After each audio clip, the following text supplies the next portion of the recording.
제가 너에야를 하는 이유 중 하나는 단순히 작품성이 있는 작품이 정말로 작품성이 있나? A가 정말 명작인가? 이 애니는 왜 망했는가에 대한 설명도 설명이지만 비교적 가볍고 단순한 애니도 비평이 가능하다는 걸 보여주기 위함도 있습니다. 예를 들어 가벼운 일상물도 충분히 작품면으로 평을 하는 게 가능하다는 거죠. 흔히 이야기하는 아무 생각 없이 보는 애니라는 선입견을 바꾸기 위함입니다. 물론 실제로 그러한 애니들이 몇몇 존재하지만요. 코노스바 편에서도 이야기했지만 아무 생각 없이 보기 좋은 작품은 절대로 아무 생각 없이 만들지 않습니다. 코노스바 이야기하니까 그냥 이 작품 다루도록 하죠. 창단, 짐승의 길.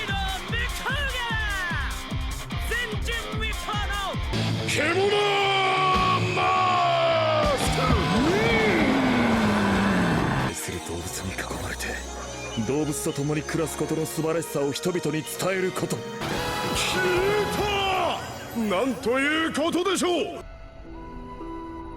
勇者様ですか？モンスターと呼ばれるおぞましい獣たちはこの世から一匹残らず駆逐して、しい獣たちは勇者様。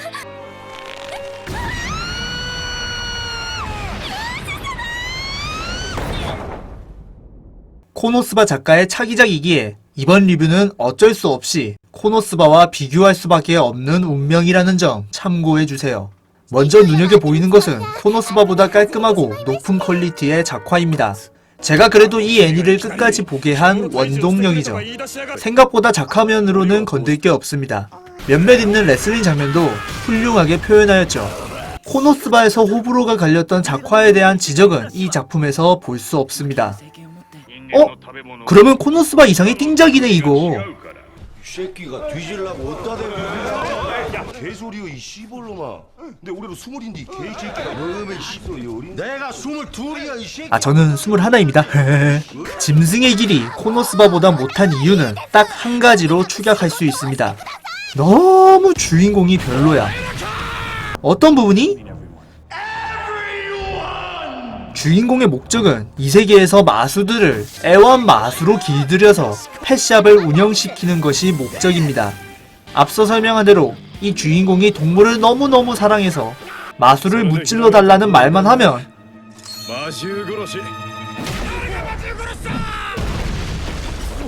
바로 레슬링 기술을 꼽아버리는데 계속 보다 보면 병신같이 웃긴 것도 아니고 병신같이 멋있는 것도 아니고 그냥 병신입니다. 역헤드 스플렉스 꼽으면서 강제 판치라 보여주는 게 아무 생각 없이 보기 좋은 거라면 저는 좀 생각이 다르네요. 아니 한두 번이면 몰라도 툭하면 나오니까 재미도 없어. 캐릭터 설정을 너무나 대충 짜고 단편적으로만 짜니까 이 캐릭터들의 행동 패턴은 하나로밖에 고정될 수밖에요. 개그물입니다. 사람 웃기는 게 쉬운가요? 실제 개그맨 분들도 우리들 웃기게 하기 위해서 밤낮을 가리지 않고 노력하시는데 영화, 만화, 애니는 더더욱 힘들죠. 코노스바의 카즈마는 조금은 덜 떨어졌지만 더 덜 떨어진 동료들을 서포터하면서 그녀들을 지휘하며 때로는 전면에 나서서 전투로서의 활약도 보여주는 다방면 캐릭터입니다. 여기서 중요한 것은 카즈마 캐릭터를 절대로 메인으로 써먹지 않았어요. 기껏 해봤자 서비스편 말고는 카즈마는 항상 화자의 위치에서 이야기를 보여줍니다. 에피소드의 메인은 항상 다른 캐릭터가 차지했죠. 코노스바가 전반적으로 재밌었던 이유는 이야기가 항상 달랐고 개그의 패턴이 근본을 지키면서 변화무쌍하다는 것이 가장 컸습니다. 하지만 짐승의 길은 겐조의 영향이 너무 크죠. 모든 에피소드의 중심에는 겐조가 있고 당연히 스토리 해결 방식도 그냥 겐조가 두드려 패거나 겐조의 피드백을 받고 위기를 극복하는 전개가 많이 등장합니다. 이러다 보니 다른 조연들이 주인공에게 뒤딸려간다는 느낌이 강해요. 주인공의 영향이 가장 큰데 막상 그 주인공의 패턴이 똑같으니 작품의 전개 방식은 예상이 가고 개그가 예상이 되면 재미는 반감이 됩니다. 솔직히 말해서 여주인공인 시구레는 조금 엉성하지만 주변 인물들 덕에 똑부러지는 정상인 포지션을 맡게 됩니다. 이뻐요. 하지만 그것뿐입니다. 시구레가 작품 내적으로 무언가 하는 게 전혀 없어요. 펫샵의 재정을 관리하는데 다른 트롤로들 때문에 돈이 안 모여서 고통받는 시구레가 이 캐릭터의 전부입니다. 개그물이라는 장르를 감안해도 이런 단편적인 캐릭터로 개구를 꾸릴 생각하지 마세요. 그냥 얼굴 마담만 되는 겁니다. 코노스바의 캐릭터 구상은 먼저 캐릭터의 절대적인 특징 하나를 보여준 뒤에 이야기를 풀어나가면서 점점 캐릭터에게 살을 붙이는 방식으로 진행됩니다. 하지만 여기서는 그런 게 없죠. 살을 붙인다는 행위보다는 오히려 살을 단단하게만 합니다.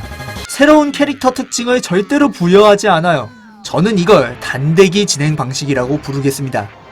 존나 단단해 씨발. 하지만 유일하게 이 애니에서 캐릭터에게 속살을 붙이려는 시도를 한 캐릭터가 존재합니다. 바로 이 둘의 과거 에피소드인데요. 저는 이 화수를 보고 이게 뭘 하고 싶은 건지 조금 의아해졌습니다. 이거 분명 아무 생각 없이 보기 좋은 병맛 개그물이라고 들었는데요. 왜 이렇게 내용이 진지합니까? 전체적으로 병맛 분위기의 애니지만 이 에피소드는 이상하리만큼 내용이 진지합니다. 개그가 없어요. 아예 그냥 캐릭터 애니가 되어버렸습니다. 다른 캐릭터도 이런 식으로 챙겼다면 별말 안 했겠지만 그렇게 한다면 아마 장르가 바뀌었을 거예요. 설정 부분도 코노스바보다 더 허술한 모습이 보였죠. 분명 오크는 인간들의 기피 대상이자 밭을 망쳤던 원인이었기에 따로 마을을 만들어 무리지어 지냈지만 갑자기 나중에는 왕국에서 아무렇지 않게 있는 상황이 나오죠. 그리고 마수들을 해치우는 세계관에서 마수를 애완용으로 바꾸는 존재의 등장에도 이 작품의 왕국은 아무런 태도를 취하지 않습니다. 보통 이 세계에서 기득권과의 충돌은 흔한 클리셰 아닌가요? 이 작품에서 공주는 뭐 쩔입니까? 공주가 절이 당하는데 왕국은 대체 뭐 하는 거야? 대충 봐도 머리를 짜냈다라고 느껴지지 않는 게 제가 이 애니를 보고 난 뒤 내린 결론입니다. 이외에 이 세계 관련 설정도 너무 평범해서 특색이라는 게 없어요. 날라다니는 양배추 같은 게 왜 여기엔 없는 거죠? 차라리 포켓몬처럼 주인공이 넌 내 거야 하면서 툰스톤 파이 드라이버 꽂아가며 포획하는 게 더 재밌지 않았을까 싶습니다. 동물을 좋아하는 캐릭터를 제대로 써먹으려면 이걸 위주로 하는 게 어땠을까 싶어요. 진심 이런 장면 나올 때는 강영욱님 생각하면서 훈훈하게 볼 수라도 있었는데 말이죠. 창단 짐승의 길. 일단 애니의 경우는 원작의 내용을 대폭 변경한 오리지널 애니라고 보면 된다고 합니다. 물론 저는 원작 1도 몰라서 상관없는 부분이니 그냥 알아만 두시면 되겠습니다.